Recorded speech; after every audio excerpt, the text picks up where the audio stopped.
अस्सलाम नाज़रीन, programme vision पर राजा आते जुल्फ़कार के साथ आपकी खिदमत में हाजिर हूँ। खबर यह है कि साबिक DG ISI lieutenant general retired Faiz Hameed ने फैज़ाबाद धरना कमीशन को करा दी है झंडी और आज भी वो पेश नहीं हुए। अब कमीशन क्या करेगा, ये तफसीलात आपके साथ शेयर करेंगे। और फिर फ़र्द जुर्म आयद होने जा रही है इमरान खान और बुशरा बीबी पर इद्दत वाले केस में 10 जनवरी उसके लिए फ़िक्स हो गई है। और आज जस्टिस काजी फ़ायज़ ईसा ने पीटीआई के पल्ले कख नहीं छोड़ा। ताहयात नाअहली वाला मामला हो या लापता अफराद वाला मामला, पाकिस्तान तहरीक इंसाफ की चीखें निकल गई हैं। ये क्या तफसीलात हैं, ये भी आपके साथ शेयर करेंगे।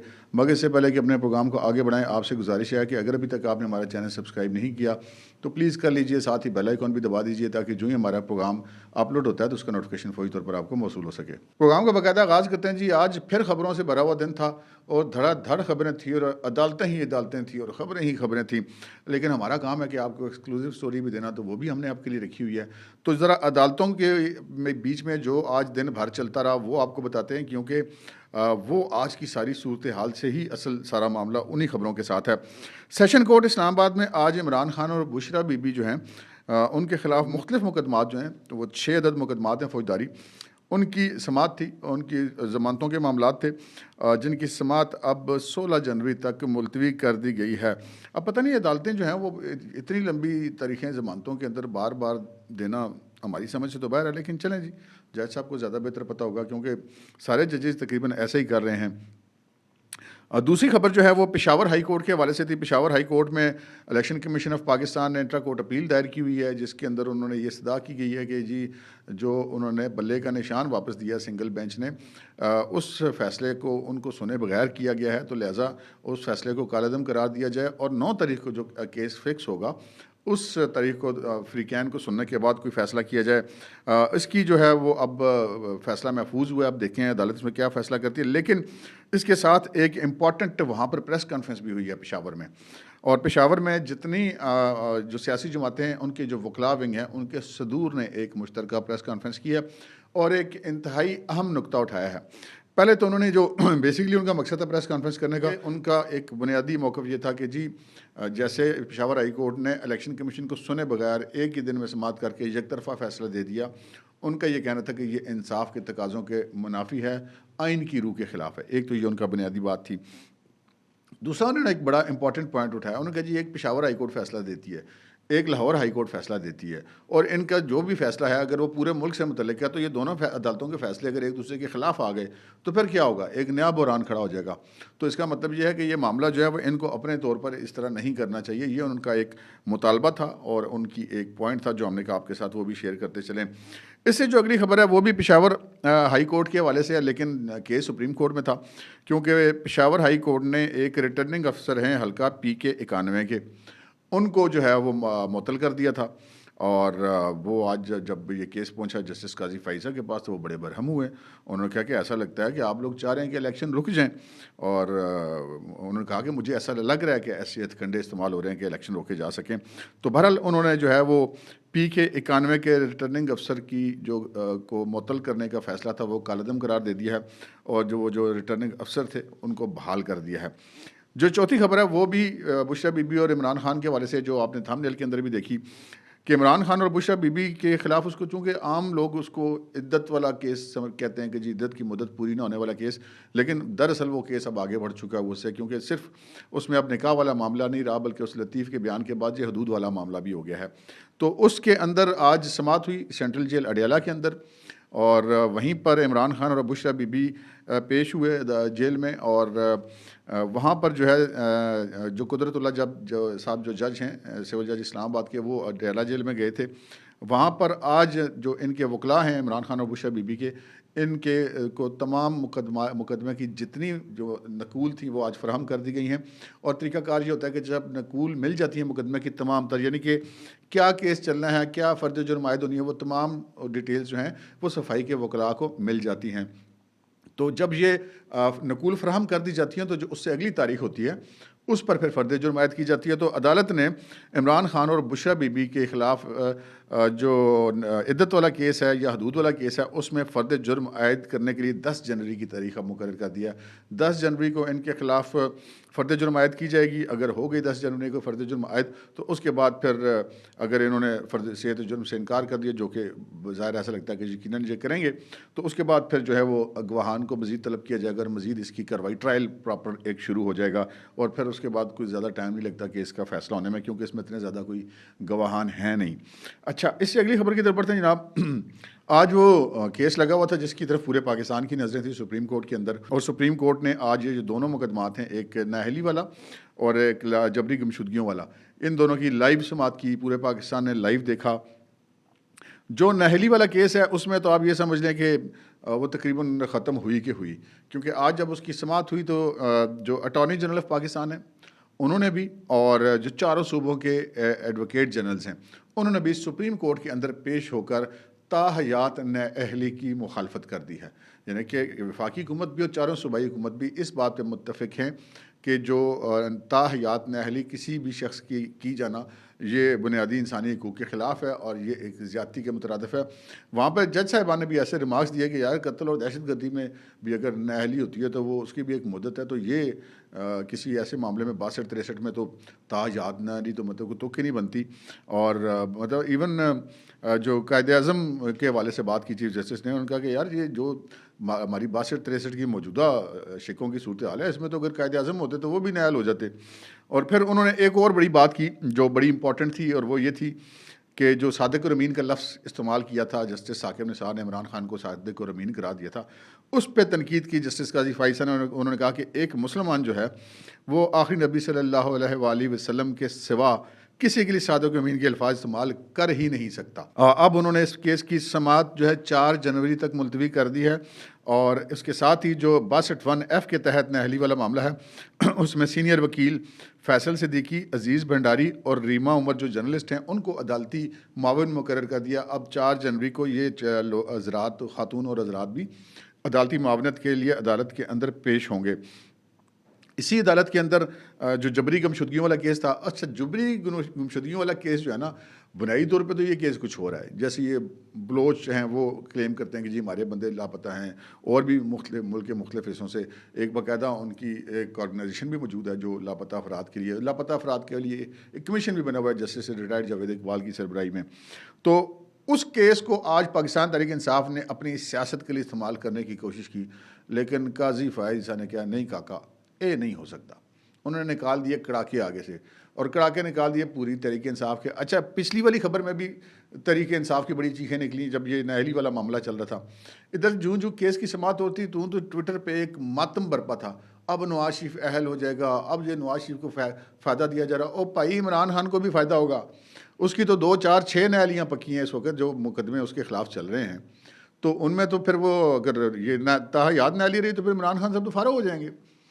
तो इसका फ़ायदा सबको होना है, इसका फ़ायदा किसी एक बंदे को नहीं होना।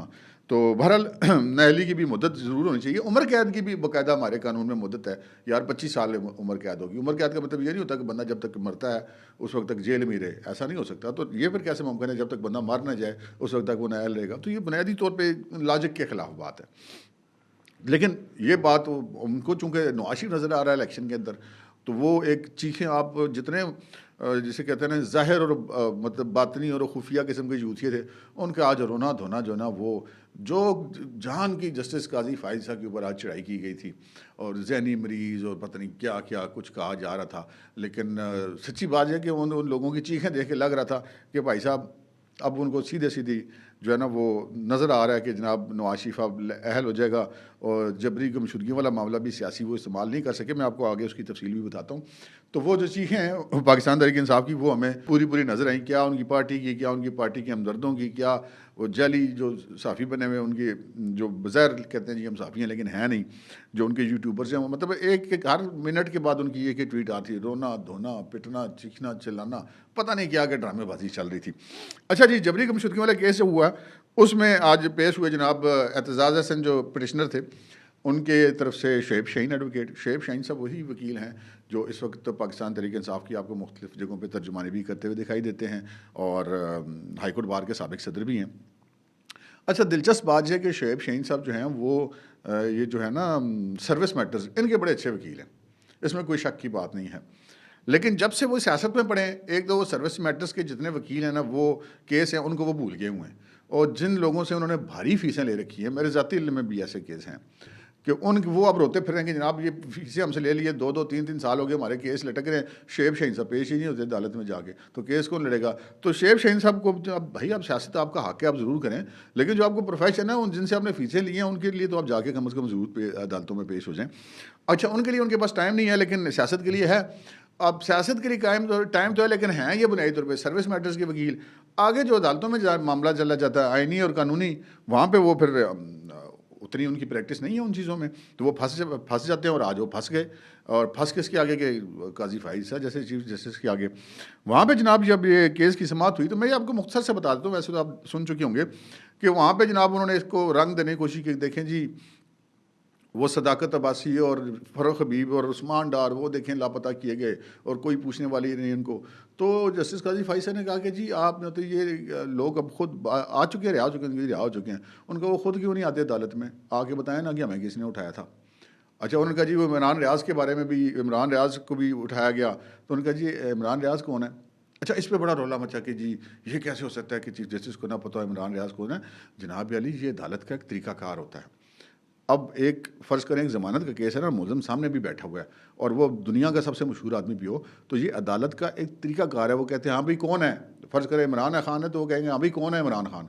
भाई हो सकता है वो अदालत समझ रही हो कि ये उस इमरान खान की बात हो रही है जो सामने बैठा हुआ है, लेकिन केस किसी और इमरान खान का हो, तो फिर क्या होगा।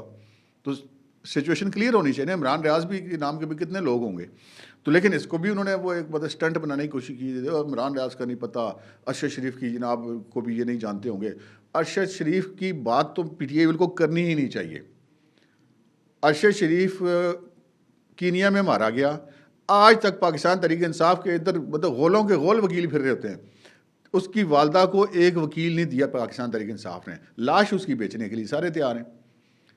उसको वकील फिर उसकी वालदा को कौन सा मिला अरशद शरीफ का केस लड़ने के लिए, वो वकील मिला जिसको हाई कोर्ट के जज के तौर पर, जो इमरान और फैज़ की रजीम थी, उन्होंने निकाला था जस्टिस शौकत अजीज़ सिद्दीकी, वो जाके जो है वो अरशद शरीफ का केस लड़ रहा है। मतलब शर्म से डूब मरना चाहिए बंदे को। बात बेचने के लिए उसकी लाश है, लेकिन केस उसका लड़ने के लिए आपके पास वकील कोई नहीं है, बातें इतनी करते हैं। खैर, अब इमरान रियाज और अरशद शरीफ का नाम लेके जनाब एक रोना पिटना मचा हुआ है जनाब, हो बड़ा जुल्म हो गया, इमरान रियाज को नहीं जानते। तो उन्होंने बड़ा जायज़ पूछा काजी फाइज ने कि जी इमरान रियाज एक बासर आदमी है। उन्होंने कहा जी हाँ जी बासर आदमी है। तो उन्होंने कहा जी आ जाए ना अदालत में, बताए उसको कौन लेके गया। क्वेश्चन तो अच्छा, इमरान रियाज भी ट्वीटिंग करी जा रहा है, ये हो गया, ये इंसाफ का कत्ल हो गया, या कानून का कत्ल हो गया। और वो जो उसके हम नवा हैं, जो चमचे खर्चे हैं, वो भी ट्वीटें करी जा रहे, क्यों पेश हो, क्यों पेश हो। और भाई जब तुम क्लेम कर रहे हो कि तुम्हारा बंदा लापता किया गया था, वो आ गया हुआ है, आज इतने महीने हो गए, उसने एक मुंह से लफ्ज़ नहीं फूटा, उसको कौन ले गया था। आ जाए ना अदालत में, बैठा जस्टिस काजी फाइज साहब, आगे बताए उसको, देखते हैं कैसे नहीं कार्रवाई करते। काजी फाइज साहब ने छोड़ना ही किसी को नहीं। तो यहाँ पर जो नहीं है वो आके जो नहीं है वो पर चल जाते हैं। तो काजी फाइज साहब पर हमले के लिए सारे तैयार हैं। तो ये काजी फाइज साहब पर हमले जितने मर्जी करते रहें जी। लेकिन काजी फाइज साहब ने ये भी बड़ा पूछा उनसे, उनको कहा कि अच्छा ये तो उनको सियासत करने की कोशिश की। फिर उन्होंने कहा जी आप चाहते हैं कि आप ये चाहते हैं कि हम का जो है वो उस्मान डार को और फ़र्रुख हबीब को और सदाकत अब्बासी को दोबारा अदालत हुक्म जारी कर दे कि जी आप दोबारा पीटीआई में चले। उनका यार आप सियासत मत करें दर अदालत के अंदर आकर। उनका ये आप कैसे कह सकते हैं, उनका जी पूरा पाकिस्तान जानता है। उनका यार डायलॉगबाजी मत करें, पूरा पाकिस्तान जानता। मतलब ये तो एक जनरल सी बात है, बस क्या तो पूरा पाकिस्तान जानता है, क्या जानता है जो आपने प्रोपेगेंडा की है, फैक्ट्स का उससे तल्लुक कोई नहीं होता। तो ये वहाँ पे फिर आज शोएब शाहीन साहब जो है वो लाइव चल रहा था, तो अच्छा नहीं हुआ वैसे शोएब शाहीन साहब के साथ। एक चंगी भली एक होता है ना, बंदे का नाम बना होता है कि बड़ा वकील, तो वो काफ़ी नुकसान हुआ आज उनकी जो बतौर वकील तैयारी को। हमारे ज़ाती ख्याल है कि शायद वो उतनी अच्छी तैयारी भी नहीं थे करके गए हुए। वो तो हिले में पुराने वो बंदयाली कोर्टों के, और वो हाय राफे आप क्या होगा उधर, ना वो ससा रही हैं तो ना वो जज रहे। सीधी सी बात है। अब आगे आइन और कानून का मामला, वहाँ पे आगे इन सब की बत्ती गुल हो जाती है। तो बत्ती इनकी गुल हो गई है। और फिर उन्होंने कहा जी लापता अफराद के लिए वो जो बिल था सेनेट में, उन्होंने कहा जी आप चेयरमैन सेनेट कौन है, उसको किसने बनवाया था। जी हमारी पार्टी ने बनवाया था। उन्होंने कहा जी लापता अफराद का कमीशन कब बना था। उन्होंने कहा जी वो 2011 में बना। उन्होंने कहा किसकी हुकूमत थी। उन्होंने कहा जी पीपल्स पार्टी की हुकूमत थी। उन्होंने कहा जी पटिशनर एतजाज़ हसन साहब ये तो उस हुकूमत में भी वजीर रहे हैं। तो अपनी पार्टी की हुकूमत से वो कुछ नहीं करवा सके। उनका जी फिर आपकी पार्टी की हुकूमत थी, उसके बाद जब भी 2013 से लेकर 2019 से लेकर आगे तक तो आपने क्या किया? और उनका जी वो बिल जो है वो गुम हो गया था। उनका किस उनका इंसानी हकूक़ की वजारत से उनका कौन वज़ीर था? उनका जी शीरी मज़ारी आपकी पार्टी की थी, उनका जी हमारी पार्टी की थी। उनका जी फिर शोएब शाहीन साहब तो पीटीआई से तल्लुक़ रखते हैं ना। उनका जी आपकी अगर अपनी पार्टी की वज़ीर की वजारत से जबरी गुमशुदगियों वाला इंसानी हकूक़ का वजारत से बिल गुम हो जाता है, तो ज़िम्मेदारी जो नहीं है वो दूसरों की है। तो यहाँ पे बस फिर चिरागों में रोशनी नहीं रही फिर। तो अदालत ने बहरहाल ये किया है कि उन्होंने कहा कि जी अब सारे तैयारी करके आएँ और कल 11:30 बजे इसकी केस की समाअत दोबारा होगी। अच्छा, आते हैं हम अगली खबर की तरफ, जो बड़ी संजीदा नौयत की खबर भी है और अहम भी है। वो है जनरल फैज़ हमीद से मुतल्लिक। जनरल फैज़ हमीद तो आपको पता है पिछली जो इस्टेब्लिशमेंट थी उसके मदार अल महाम थे। मतलब है कि इमरान खान और जनरल बाजवा अपनी जगह पे, लेकिन असल गेम तो सारी बाजवा साहब अपना फैज़ साहब की थी। फैज़ साहब ने धरना कमीशन में पेश होना था, पहले भी इनको नोटिस किया गया था, ये मौसूफ नहीं पेश हुए। आज फिर नोटिस किया गया था, आज भी फैज़ साहब पेश नहीं हुए। अब जनाब ये दूसरा नोटिस था। अब ये पता चला है कि जी इलेक्शन कमीशन जो है उनको फिर नोटिस जारी करेगा और 1 माह की तोसी मांगेगा, क्योंकि उन्होंने अपनी रिपोर्ट देनी थी तो बंदे अब ताउन ही नहीं करे कमीशन के साथ। तो वो अब हुकूमत से 1 महीने की या अदालत से 1 महीने की तोसी मांगेगा कि जनाब 1 महीने की हमें तोसी दे दें। और एक तजवीज़ भी दी जा रही है कि जी फैज़ साहब तो चूँकि अदालत कमीशन के सामने पेश नहीं हो सकते ना, वो ज़रा हद तक हो जाती है। वो फैज़ हमीद ये आम बेचारे रिटायर आईजी शहजी, ये मतलब किधर वो इनको कुछ समझते हैं? उनके सामने वो पेश हो जाए तो बड़ी हद तक की बात है। तो उन्होंने फिर ये तजवीज़ दी गई कि जनाब ये ऑनलाइन उनको ले जिया। ओ भाई वो ऑनलाइन भी आएगा, पहले ये तो चेक कर लेना था। तो देखते हैं अब फैज़ हमीद साहब आते या नहीं आते। नहीं आएंगे तो फिर क्या होगा? कमीशन जाके रिपोर्ट दे देगा काजी फाइज साहब को कि जनाब वो नहीं आ रहा, तो फिर काजी आप ही बुला ले सी। तो बहरहाल ये फैज़ हमीद साहब आ जाएँ तो अच्छी बात ही है, जो भी उन्होंने बयान देना होगा वो देंगे, लेकिन ना आने की जिससे उनके लिए मसला ज़्यादा ख़राब होगा। अगरचे कि वो अभी तक ये समझते हैं कि उनको कोई कुछ नहीं कह सकता, वो अनटचेबल हैं। लेकिन इमरान खान भी एक ज़माने में अपने आप को अनटचेबल समझते थे। इमरान खान से याद आया कि जनाब ये इस कमीशन ने ये भी फैसला किया कि इस केस के अंदर इमरान खान का भी बयान लिया जाएगा, चाहे इमरान खान को तलब करके लिया जाए या ये कमीशन जाके जेल के अंदर उनका बयान ले। इमरान खान का बयान भी अब धरना कमीशन लेगा। अब तक के लिए इतना ही, इजाज़त दीजिए, अल्लाह हाफ़िज़।